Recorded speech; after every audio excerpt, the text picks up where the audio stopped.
I don't like easy races. I hate them. It is going to be an Oblique Seville run. It's going to be very transparent.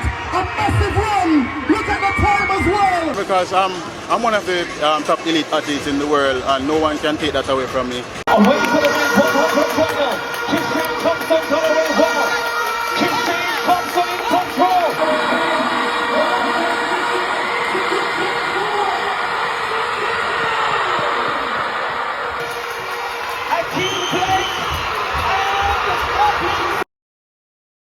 This is the line between promise and proof. Oblique Seville stands on it.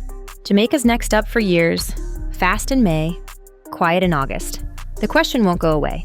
Is he the future or the nearly man who never closed? He has the stride, the turnover, the raw 9.8 speed. He has the coaching, the pedigree, the pressure of a sprint nation that measures greatness in medals, not vibes. Fans remember the flashes. They also remember fourth place, twice. They remember injuries at the tape. They remember the rivals who walked away with hardware while Seville walked away with what-ifs. Tokyo 2025 is not just a meet, it's a verdict. Medal and the narrative flips. Miss and the story writes itself. This is the countdown to a career-defining 10 seconds, and the noise around him is only getting louder. But that wasn't the whole story.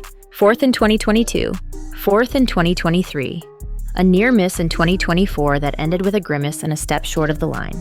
The pattern is brutal. Strong rounds, clean mechanics, then a stalled finish when the medal is on the table. The clock says contender. The podium says wait your turn. He can run 9.8 in all kinds of weather. He can look untouchable in low-stakes races. But when it's global, when it's crowded, when every lane is elite, the final 20 meters turn into a wall. That's the wound critics keep pressing. In Jamaica, where the bar is bolt high, potential is a polite word for not yet. And not yet has lasted years. That's why Tokyo is framed as now or never. You don't outrun history with talk.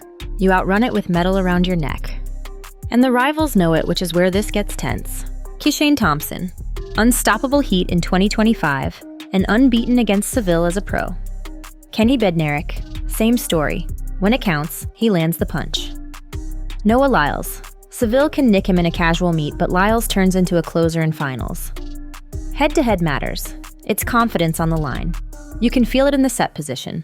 Some men hunt the moment, some try to survive it. The narrative says Kishane lives rent-free in Seville's head. Maybe unfair, but perception shapes pressure, and pressure shapes execution. Seville doesn't need to beat the clock. He needs to beat the men who have beaten him. Once. Clean. In a final. Do that and the whole room sounds different. Fail and the same questions echo. Which is why the commentary has grown ruthless.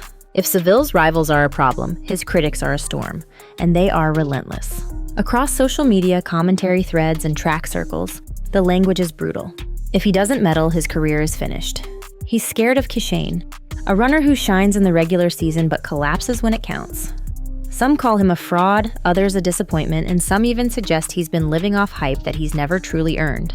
The harshest voices go further, declaring that if he fails again, he should hang up his spikes and walk away from the sport entirely. To his defenders, these takes are cruel and unfair, but to his detractors, they are simply the truth, cold, unflinching, and based on years of evidence. What hurts most is that Seville himself has done little to silence these doubts, because every championship final has ended the same way, no medal around his neck. In sprinting, excuses don't matter, injuries don't excuse results, and promises of next year eventually expire. For Seville, that expiration date is now. His critics aren't just waiting for him to fail, they're expecting it. Adding fuel to the fire is the fact that Seville trains under Glenn Mills, the legendary coach who guided Usain Bolt to Olympic immortality. On paper, that should be a badge of honor, proof that Seville is in the hands of greatness. But critics argue otherwise, claiming Mills hasn't produced another world champion since Bolt, and that Seville's lack of medals only strengthens that narrative. Instead of being celebrated as Bolt's heir, Seville has become a target of unfair comparisons, constantly measured against a man whose world records may never be broken. As if rivals and critics weren't enough, Seville now faces an entirely new threat, the rise of a younger, fearless generation. Letsile Tebbock, the teenage sensation from Botswana, made headlines when he captured silver at his very first senior global championship in 2023, while Seville finished fourth yet again. The symbolism was impossible to ignore. A newcomer, barely out of junior competitions, walks into the biggest stage and outshines the man who's been knocking on the door for years. Tebogo's rise isn't just about his medal. It represents the shifting of the guard, proof that new stars are emerging while Seville risks being left behind. Seville's story is also one of near misses clouded by excuses that never satisfy the fans. In 2024, he pulled up just steps from the finish line, claiming injury, but critics were quick to point out that he was already behind and unlikely to medal. They argue he has perfected the art of peaking in one-off races early in the season, dazzling with times in May or June, only to fade when the championships roll around in August and September. His 9.8x performances, often celebrated, haven't translated into the kind of times needed to win finals stacked with world-class competition. Instead, he has gained a reputation as a one-off runner, a man who can deliver fireworks in low-pressure races but struggles under the weight of multiple rounds and global expectations. Injuries might explain a few missed opportunities, but in track and field, the line between bad luck and unreliability is razor thin, and Seville's critics have already made up their minds. They don't want excuses, they want medals. Now everything comes down to Tokyo 2025. For Seville, this isn't just another championship, it's the ultimatum that could define or destroy his career.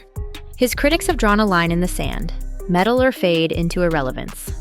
They speak of this as his last chance, the final opportunity to prove that years of promise were not wasted.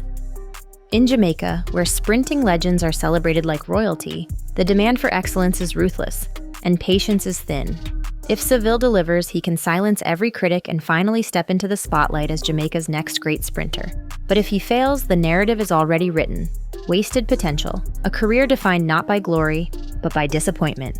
For Seville, the Tokyo track will not just be a surface to sprint on, it will be a battlefield, with his reputation, his career, and perhaps even his legacy hanging in the balance. And so the question becomes unavoidable. Is this the year Oblique Seville redeems himself? Or the year his story ends in humiliation? His talent is undeniable, his speed unquestioned. But sprinting has always been about more than raw ability. It is about delivering when the pressure is suffocating, when the lights are blinding, when the entire world is watching. The critics have spoken, the rivals are waiting, and the new generation is ready to take his place. For Seville, Tokyo 2025 is not just a race, it is a trial. One final chance to prove himself as more than a runner of what-ifs, more than a man who finishes just outside the podium. Either he silences the doubters with the performance of his life, or he confirms every criticism ever leveled against him. There is no middle ground, and as the countdown to Tokyo ticks away, the world waits to see which story Oblique Seville will write: the rise of a champion, or the fall of a nearly man who could never quite finish the job.